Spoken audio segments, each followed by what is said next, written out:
You are a strange young man. Yeah. I did. Yeah.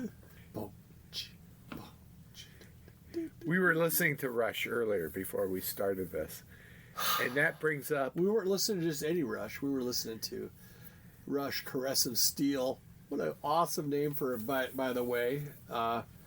That's up there with Smell the Glove by Spinal Tap. But it brings up our Who's on First. Do you mean the Grateful Dead Guess Who debate? Or... No, we'll be talking about something. I'll get confused, and you'll... Start babbling about shit? Yeah, and I'm lost, and you're asking me other questions, and it's just our Who's on First type of... But, boy. Foolish?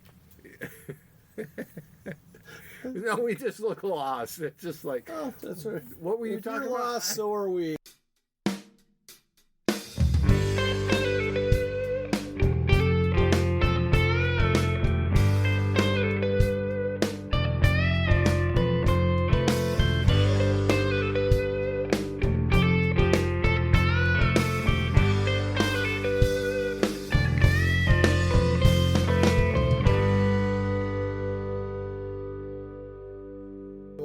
Ascertainers. The Ascertainers are a professional podcast.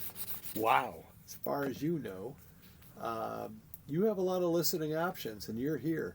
So we feel worse for you than you feel for us. Just know that. We're on equal footing here, everybody. And this is episode... We don't say episodes anymore, but it's above episode 46. I thought we went over that, and you just can't get away from it. We just released episode 47. It doesn't matter. Earlier today. So you want to be like a virtual, just with no regard to time or space? Or, when we get to... I only have a few more of these before I am not in my 50s anymore, and I've prided myself on being much younger than you. You keep bringing that up, our ages, but... No, excuse me, your age. Yeah.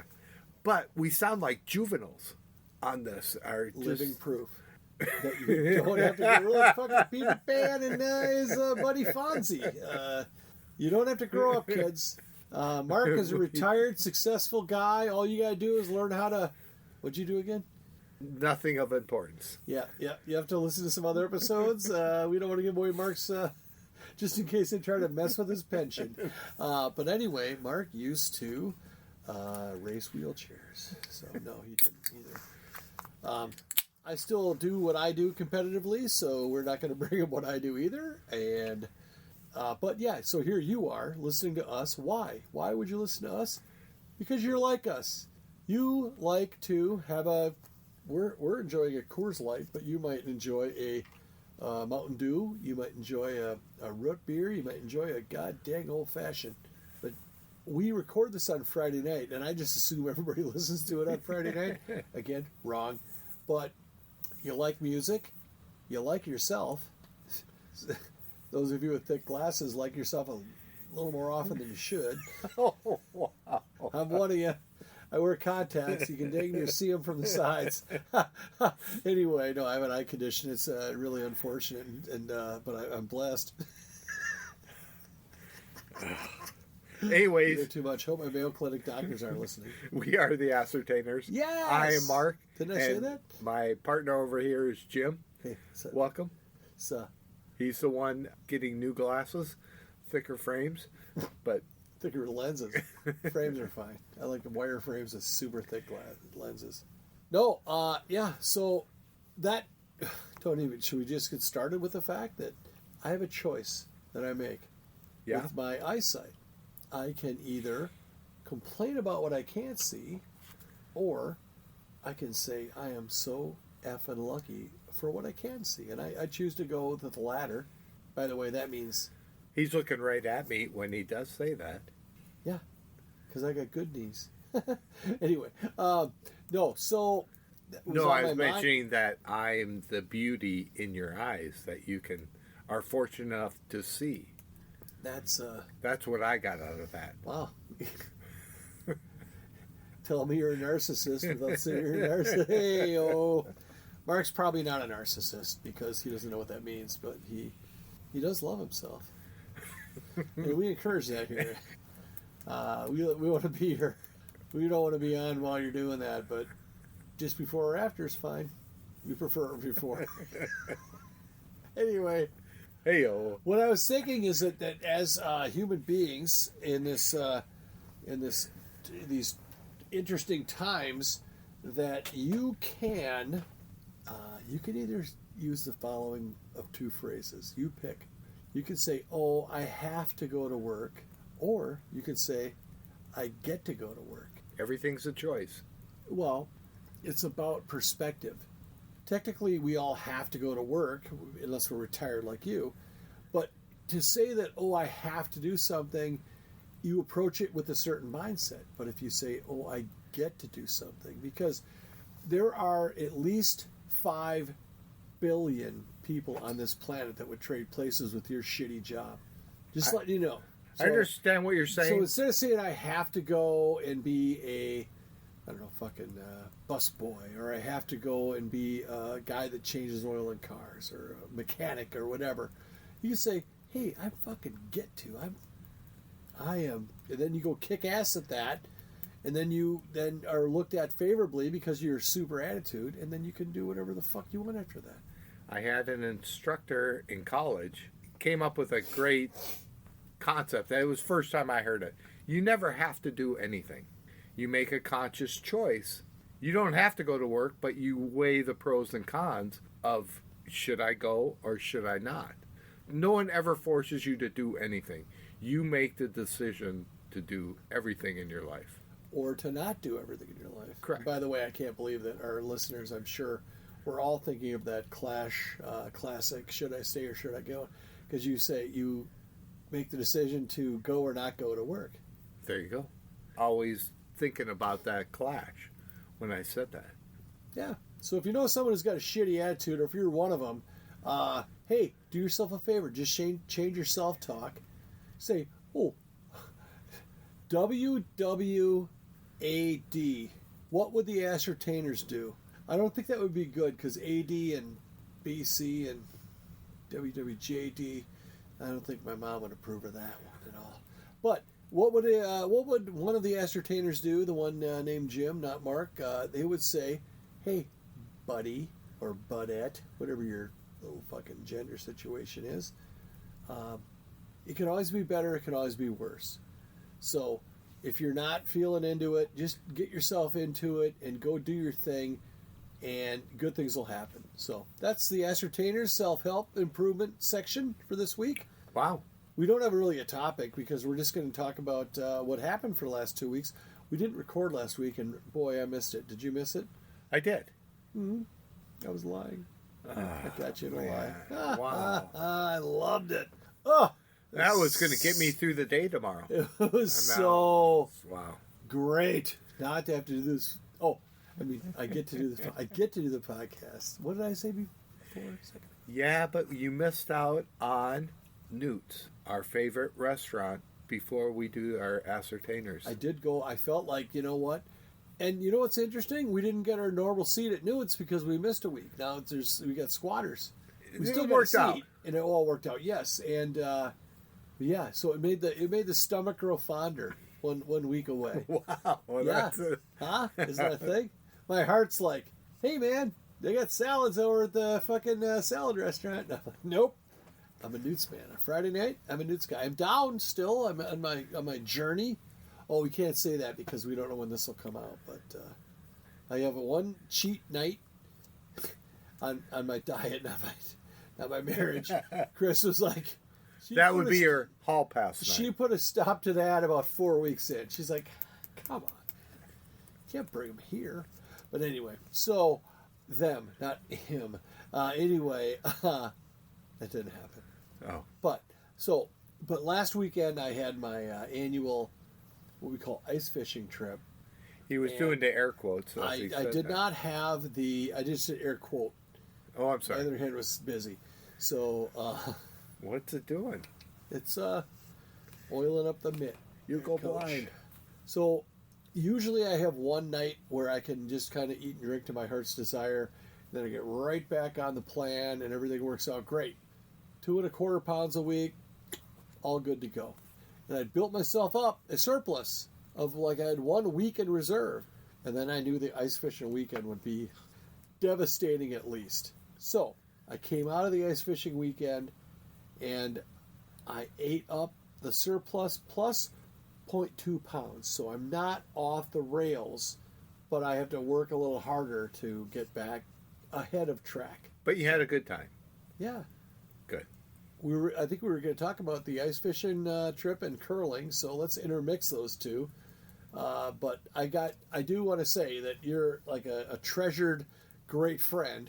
And you know what? These guys I've only known like 4 more years than you when it comes down to it. I met them in 1995, and 1 year probably 97, we one of the goofs, and there was more goofs to start with, and it's been whittled down to these 6 guys.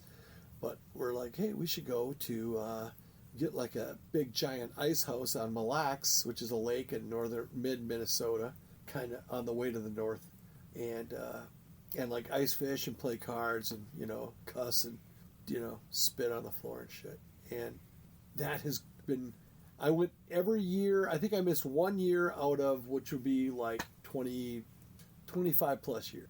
There was even a year, the Pinewood Derby year. I went up Friday night. I left super early on Saturday morning, did the Pinewood Derby back here, drove back home drove back to the ice fishing house and closed her down. Did they have any restrictions for walleye this year?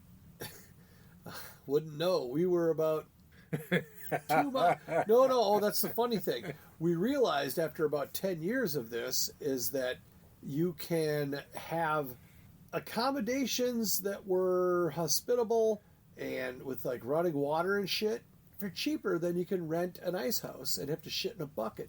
So, yeah. And you can put in money in a machine and pull the little arm and...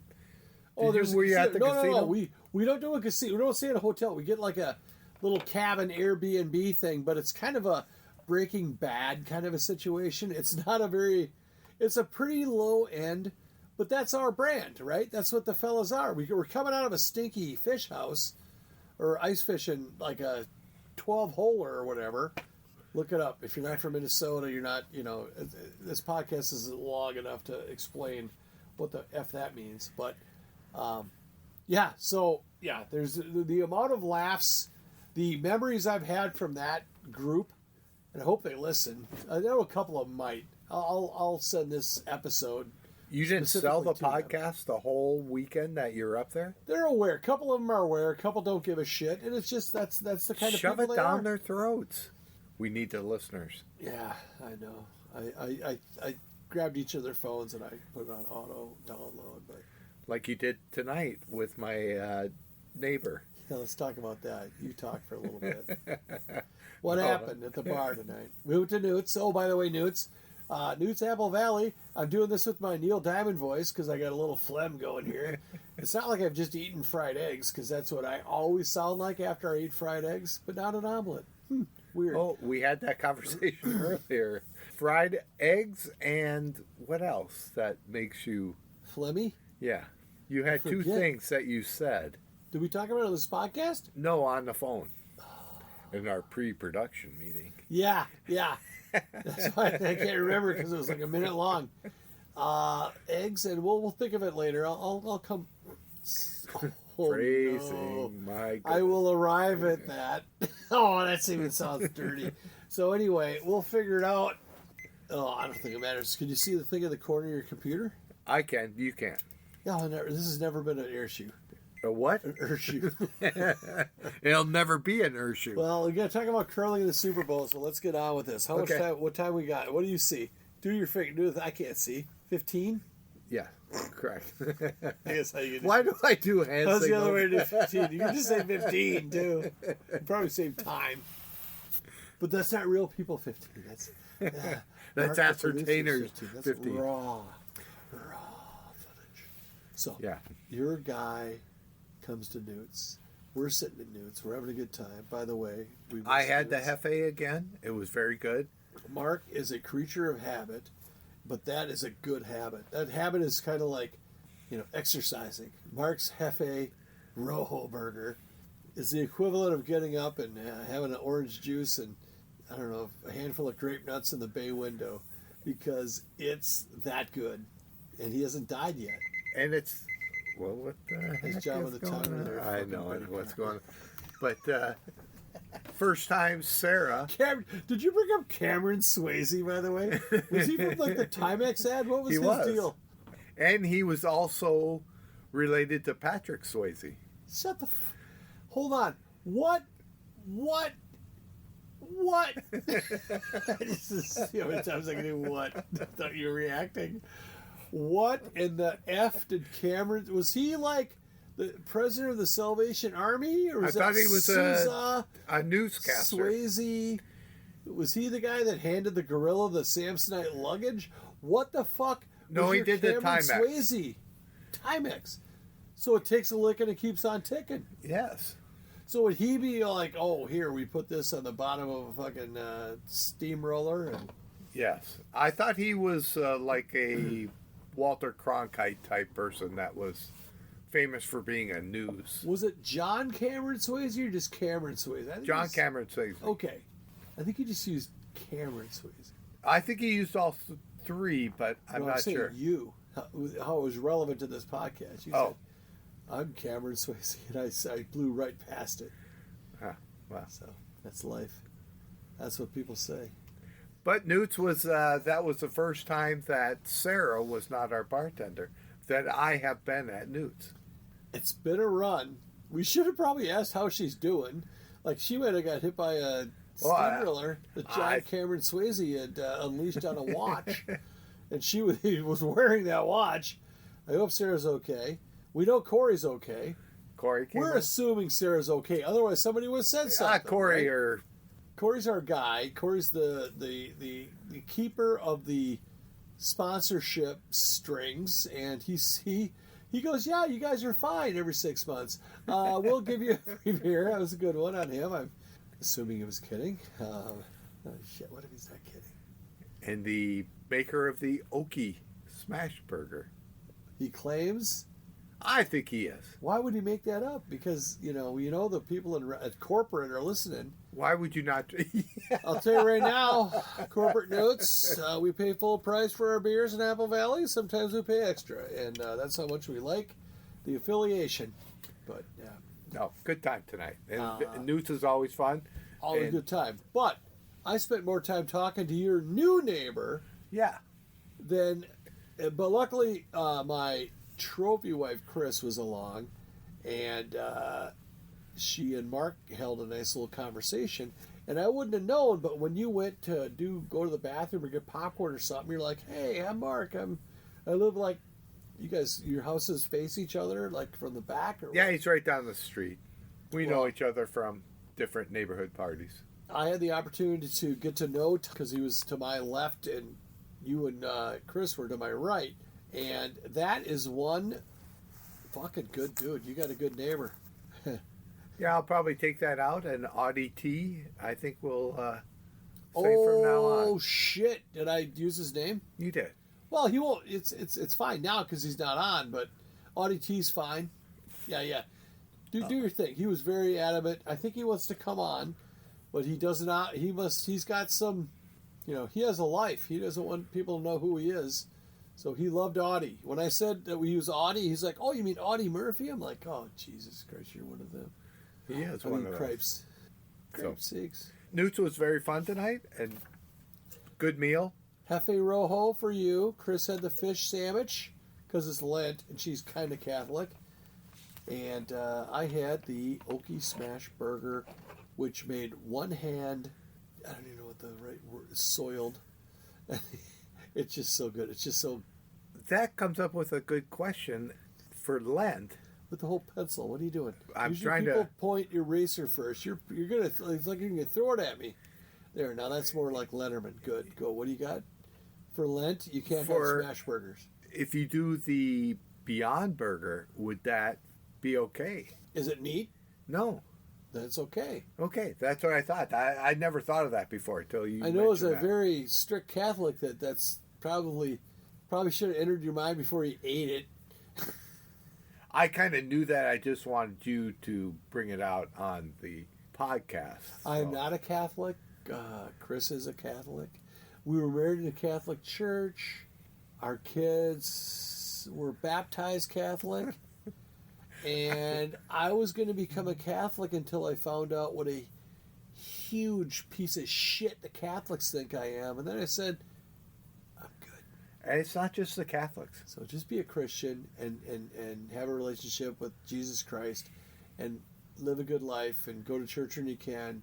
And if you don't give offering, tip like a crazy person because that's your offering. But for those Catholics, I know my son is marrying a very strong Catholic, and she unapologetically practices her faith, and I admire her for that, and that's all good. My experience is different. Your results may vary. I was watching a Bob Marley documentary. Marley, it's called.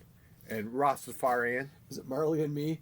No, but that comes up when you're doing like, a search. A lot of dogs in this. A lot of dogs and white people in this fucking documentary. Rastafarian is a religion.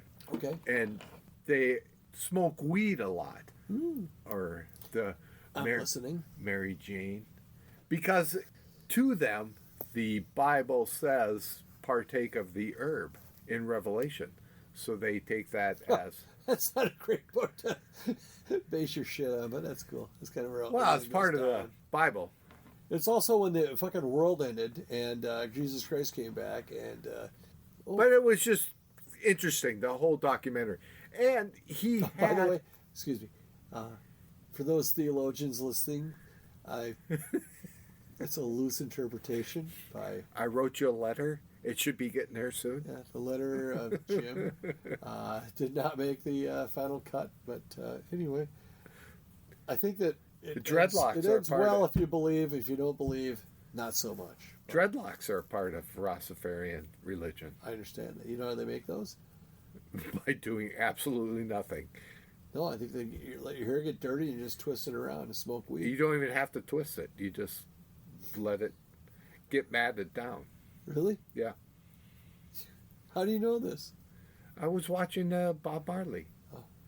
And unfortunately, he died of melanoma. I thought he got shot. He got shot, but he lived years. Oh, he survived that? Oh, yeah, and he did a concert right after. He only got hit in the arm. Oh, okay. Yeah. Do you mind if I shoot you? It was like John Wayne. He just got up and just kept going. All right. But Bob. he had melanoma? He had a bad Is that rare for people of that pigment to have melanomas? Well, or is it super common? Because then you can't see, they don't stand out. His father was white. Bob Marley was a mixed race guy? Yeah, because the Captain Marley was his father. I will watch that. Is it out? I mean, where'd you see it? On Netflix? On or Freevee. Huh? Freevee? What the fuck is that? It's another one of those streaming On your television services. set? Yeah. It's like TV, only Freevee. Is it also in theaters? Well, if you have Amazon Prime, you get Freevee. Yeah, okay, I'll watch that. Seriously, what's it called? Marley and Done. Me. It's the one they're hyping up, right? It's like new. It just came out? No, I think it's 2013. Okay, there's a new one coming out, too. I think it's That's the movie that in the theaters, and that's what got me on to watching it. I was watching the documentary. The one in the theaters is actually just a movie. So it's not like it could be not factual. Yeah, it's like Bohemian Rhapsody. What's the Elton John one? I hated that one. Bob Marley was in Queen? No, this is... Hold on.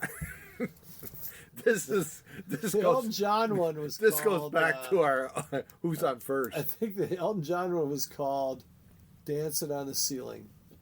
The Lionel Richie story, starring Elton John. That one, I like Bohemian Rhapsody, but the Elton John one, it was like he was blaming his father for every bad thing that happened to him. You know, shit happens when you're growing up. Some people have bad ones, and some people have good ones. And Elton John is Elton John going to blame his father that you and I and Chris are going to go to the Elton John tribute show at the Lakeville Arts Center on next Friday night? I think he did. Because, Sir Elton, call me. Wow. Also, Very good. He was knighted. we will squeeze you into the podcast with a 3-week notice, okay? Anything sooner than that, Well, I don't love your chances. we got Steve Miller coming in to defend himself Well, that first. should take a fucking. So. That should be a whole episode of. He'll just. I'm sorry for the fucking lyrics that people don't like. I like them. There's just people that don't. I mean, I love them. I do have to say, Ooh, when you man. dropped that Kenny Rogers and first edition, Yeah, what about it? that was amazing. You That saw the just- song?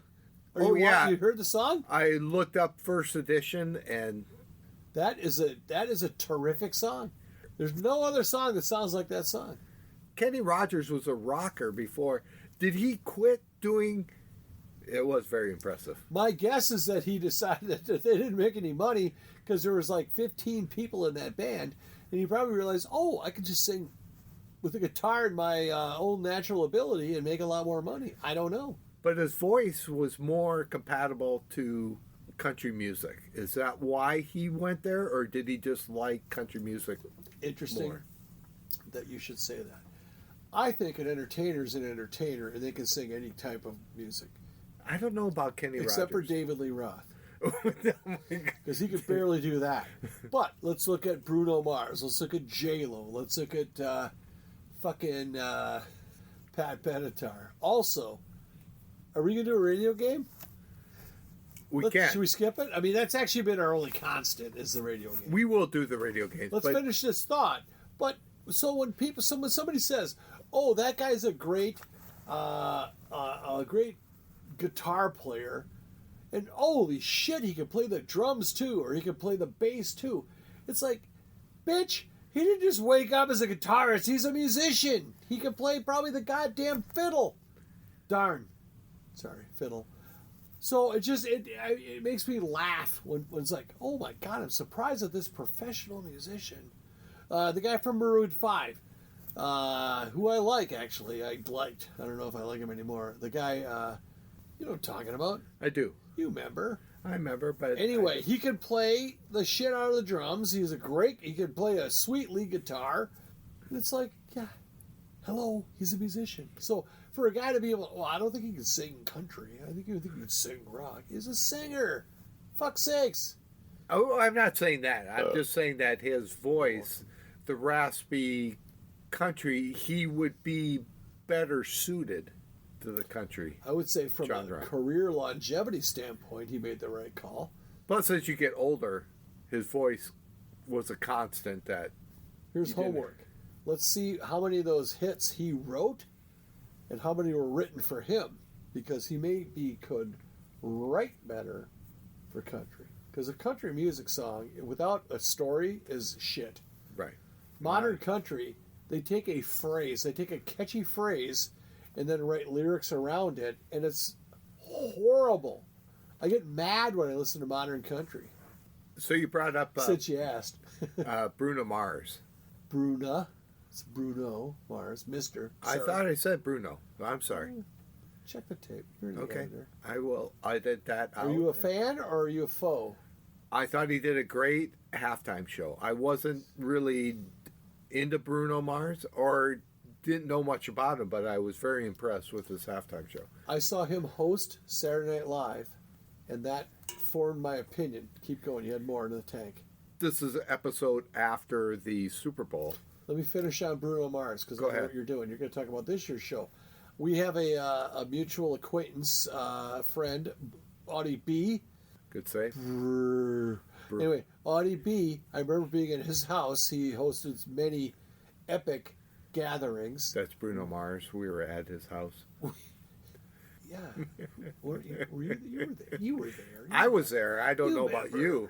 But we're at Audie B's house, and I remember there were a lot of naysayers, and I said, you go ahead and watch this Super Bowl halftime show because Bruno Mars is a what? Entertainer. Yes. He's an absolute entertainer. I don't care if you like country, jazz, swing, fucking hardcore punk rock. You can't not enjoy an entertainer when they do their thing, when they entertain. I agree. They're not ascertainers because nobody fucking likes them. But an entertainer is what Bruno Mars is. So for me, the highest compliment to a performer is that they are an entertainer. Let me give you 2 examples. Actually, I didn't really count these out, but I'll give you one. Justin Timberlake. Yes, I agree. Is an entertainer. Lady Gaga is an entertainer. So they will, you put your money down, they will entertain you. I wish you could see him. There are more entertainers, but J-Lo, who was Usher? Prince was an entertainer. He was. A very great musician. Very great. A great musician. Super good. Also. Yes. But the overall aesthetic was the ability to appeal to masses just based on the talent. Well, I saw Prince in concert, and he hit every instrument on stage, which is... During the same song or just in general? Different songs. He would go and play, like one song he'd do the drums, one song he'd do the guitars, one song he'd do the bass, one song he'd do the keyboard. And many people know and many people don't know, on his first album that he released, it was all him. He played there was no other musicians. He just went to the studio and then just layered all of his own tracks on the thing. That, my friend, is a what?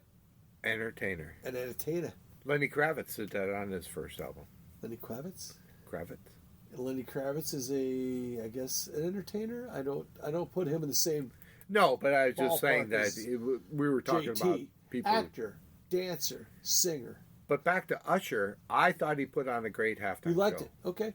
I did not like it. I just was like, it felt dated. It felt, like, but then again, when Aerosmith, no, they're not going to get, like, they play that for free, apparently. The sound, yeah, they do. The sound is always going to be poor in a big stadium like that. So we have that in common with Usher, Aerosmith, Prince. We don't make nothing for this show. Oh, I thought you were talking about my editing of the sound. No. It's fantastic. But we make the same amount as Usher. No, we make more. Usher doesn't get free. I bet Usher pays full price for his beers. He does. I told you this would pay off. All right, let's do the radio game. All right. What'd you think of the Super Bowl game itself? I love the game. I was not surprised by the outcome, but it was interesting to see how it unfolded. Right. And I thought what I did like is that the refs didn't appear to really sway the outcome. Right. Well, it was scripted. I mean, it was already written. I know. That's the thing. I want to know that. I want to feel that. But I couldn't tell where it happened. How about that? Oh, that's... they're getting better at it. The guy getting hit in the foot with the punt really was the turnaround point of the game. And he blocks that extra point, mother trucker. So those are two very impossible to script things to happen, and they happened. And old P. Mahomes did his thing. Yeah, they're getting very good at covering radio game. If you're not familiar, get familiar. Listen to any one of the previous zillion episodes. My 2 legacy bands are Tom Petty and John Cougar Mellencamp. Def Leppard and All My Brothers. God damn it. It's going to be Def Leppard, because I was going to do Def Leppard. And then my long shots are 10 Years After and The Ides of March. Matthew Sweet, I get Ming T and Ming T. Billy Swan. I can help? Yeah. Okay. Well, good luck on those 2. It's going to be Def Leppard. Here it is. It's a song. Dio. The Man of the Silver Mountain. I don't mind losing to Dio. No. All right. We were pretty close to the end here. What you want to talk about? Matthew Sweet actually played bass in Ming T. Ming T is the band that was during the Austin Powers. You know what? BBC One, BBC Two, those songs. Matthew Sweet was in Austin Powers? Yeah, he was in Ming T, the band. I didn't know. And the Ming T lady was a from band until what was the lady from Beyonce? Walk Like an Egyptian? Susanna Hoffs. Yeah, she was on guitar. You know who she's married to? I don't Jay know. Roach, the director of Austin Powers. That's And if why. I was Jay Roach, I'd be like, Jay Roach, where do I know the name? What are you famous for? I would have a hard time. Hey, earmuffs, kids. I would have a hard time. I mean, I think I would say I'm famous for impregnating Susanna Hoffs of the Bangles because every one of you degenerates thought about it. Oh, and I also directed Austin Powers, the fucking funniest movie potentially of all time. So Austin Powers is kind of down. If the list. you're Jay Roach and you did both of those things, what would you can only put one thing in your business card, what would you put? I'd rather plead the fifth on this one. I would put drove it home. 2 at a time. What? Anyhow. Oh, my feet are asleep. This is like sitting on the pooper too long.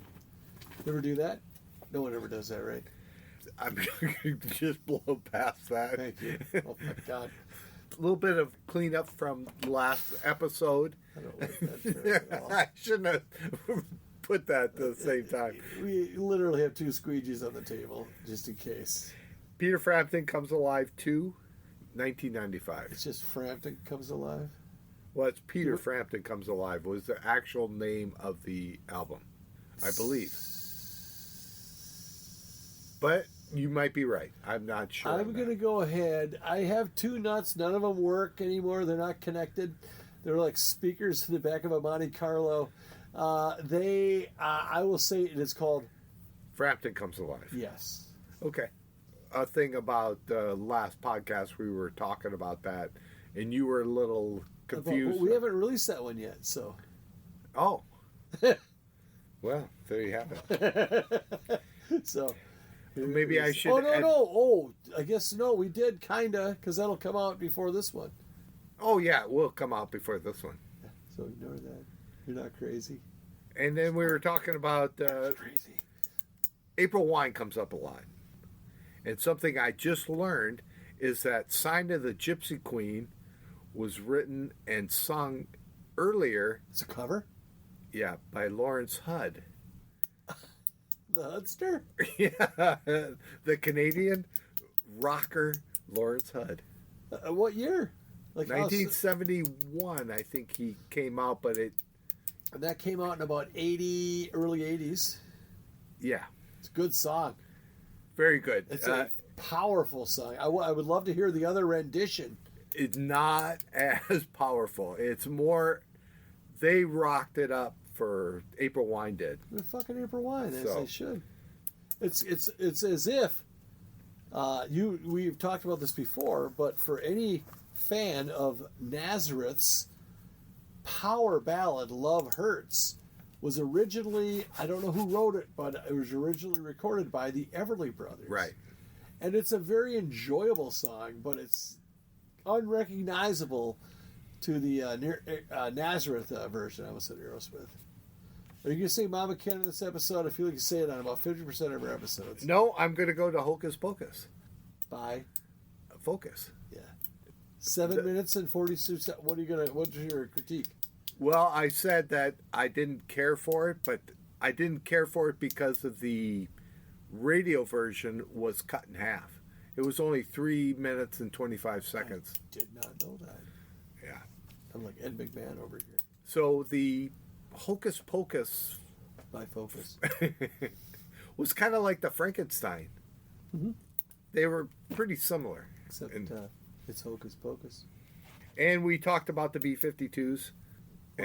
Love Shack, not Rock Lobster. I was That was very off negligent. Yes, Cosmic thing. that was it. Yeah, so they had more than they probably had. The only 2. Rome. Rome was on Cosmic Thing. Yep, Really? it was. It was that late? Okay. So And they that got was- commercial success while they were still super relevant. And that was after that. But in the early days, The guitarist if you died. weren't- If you weren't from Athens, Georgia, by the way, how fucking cool would it have been to be in Athens, Georgia when REM R.E.M. and the B-52s and Elvis and Boston broke all at the same time in Athens, Georgia. Small town. Wasn't Black Rose from? They're from Athens? Minnesota. Oh, No, North Dakota. I'm sorry, I fucked up. North Dakota. Fargo, by the way. Oh, yeah. Don't you know? It shows in their music. Can I tell you a pet peeve of mine, speaking of Fargo? Me? There are some people... How do you spell UFDA? UFFDA. Okay, I think you're right. I will give you OOFDA. But some people do it with the TA. It's the second word that concerns me. It's not UFTA. Oh, no. UFDA. Well done, Mark. I'm actually impressed because I would have spelled it right. If you said the same thing to me, I would have gone OOF. And it's UFF. Oof. Oofed. Oof. It's like oop. Oop. Oop. For those of you not from the northern climes of Minnesota. Which is one of or the common Canada. phrases from Minnesota that people say all... And it's very much popularized. A little time for a little shout out here, ascertainer style.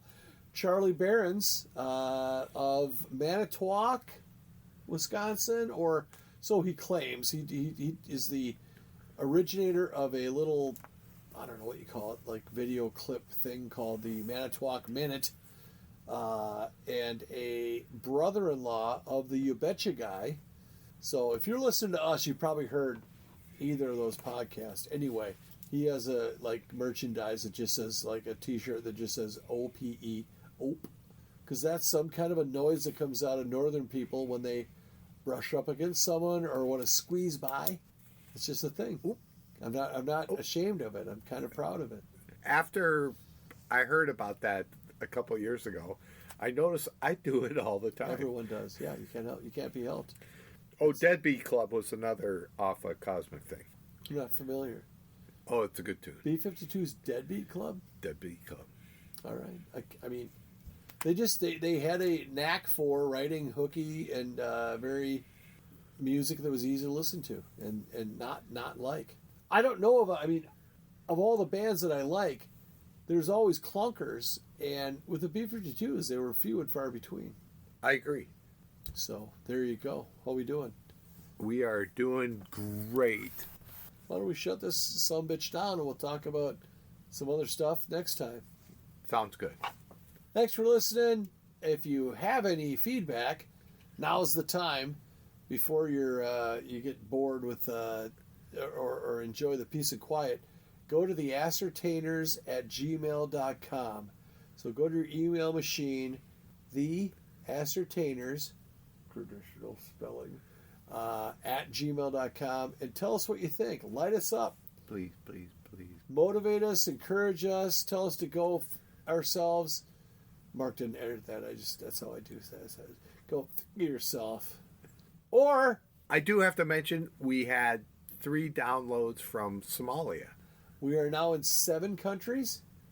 I think so, yeah. So I think it's 3 separate episodes that were downloaded. I don't think we have 3 Somalian listeners. But Germany, hi. Hail, Heil. What the fuck? You're either a bot or you're a real person. And if I bet we want to know who the heck you are. So just email us at the ascertainers@gmail.com. Oh, is that the wrong letter? Is it mail.com? What the fuck is it? And whatever the G is in your fucking Deutschland, you figured it out this far. So or you're just like the tones of our voice and it helps your dog sleep or something. I don't fucking care. Tell a couple friends. And they'll tell dry friends. Is Einsfei dry? Is that German? I don't know. Fear, Fugt. Fugt! Tell Fugt to friends! Before we lose our German listener, I don't think we can shake the German listener. I think that we'll agitate the German listener until they quit NATO. No, I don't know. This isn't a political podcast. Don't quit NATO. Okay, You know what? I'll tell you right. Apparently, you could, chip in. Anyway, call us. email us. Do something. And for the Somalians and the Australians and the Swiss, we know the Swiss aren't there. No. That was your kid in Switzerland. That was a cheater. But tell us why, how, anything. Give us a sign that you're a real person, and we'll handsomely reward you. I'll see our T-shirt creator in a couple weeks, and I'm thinking about having words with her. She's now a family member, so I have to kind of temper that a little bit. But yeah, I'd love to be able to say, if you email in, we'll send you a T-shirt. But we already said that. We owe Charlie a T-shirt, by the way. We'll get it done sooner or later. I think at this point, I just want to take one of my T-shirts out of my drawer and get a marker. And on the front it'll say the Ascertainers. On the back it'll say, "Fuck Charlie." But it's not as a derogatory term. It's like a command. So like his wife will see it and go, "Hey, get in here." Can we cut the tape? Good night, everyone. Bye.